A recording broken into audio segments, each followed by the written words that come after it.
नमस्कार जय जगन्नाथ। आज गोटे भारी सरलिया पिठाटे चलते आपको तैयारी करिया शिखेबी। एक्चुअली चाउल टी अरुआ चाउल भेदा होता भात हो बोली कि भात है मुझे भाविली ये पिठाटी आज करदेवी।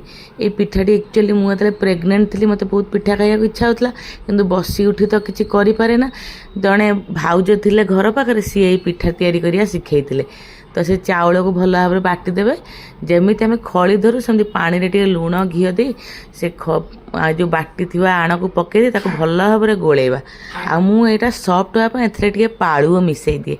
देखो ये एमती थिक हो गलापर एम कौन करिया क्षीर नड़िया गुजराती गुंड आपन चाहिए चीनी दे पारे मु किंतु मो पाखे थिला गुड़ जो खजूरी गुंड पाउडर वाला से गुड़ देती पुणी ताको भल भाव गोले किसी समय पर एमती आम बसईदवा। देखो आमर प्रस्तुत हो गला चाउल चूना खीरी ता ना मुझे चाउल चूना खीरी आपण मैंने आपण इच्छा अनुसार ता ना जहाँ दे पारे कि खाइया को बहुत टेस्टी लगे। जदि भल लगे चैनल टाइम सब्सक्राइब करदेवे।